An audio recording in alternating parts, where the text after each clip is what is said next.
হামলার সিদ্ধান্তে অটল ইরান।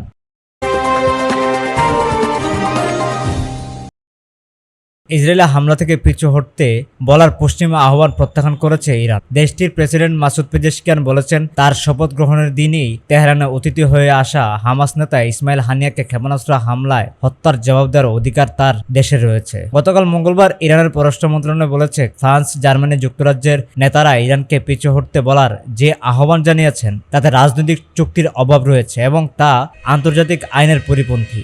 ফ্রান্সের প্রেসিডেন্ট এমানুয়েল মাখো, জার্মান চ্যান্সেলর ওলাফ শলজ ও যুক্তরাজ্যের প্রধানমন্ত্রী কিয়ার স্টারমার গত সোমবার এক যৌথ বিবৃতিতে ইসরায়েল ও হামাসের মধ্যে যুদ্ধবিরতি নিয়ে কাতার, মিশর ও যুক্তরাষ্ট্রের চেষ্টার প্রতি সমর্থন জানান। ইউরোপীয় নেতারা হামাসের হাতে ইসরায়েলি জিম্মিদের মুক্তি দেওয়ার ও গাজায় মানবিক সহায়তা পৌঁছাতে বাধা দূর করার আহ্বান জানান। একই সঙ্গে তারা ইরান ও মিত্র ইসরায়েলে হামলা চালানো থেকে বিরত থাকতে বলেন। তাদের মতে এতে মধ্যপ্রাচ্যে উত্তেজনা আরও বেড়ে যাবে।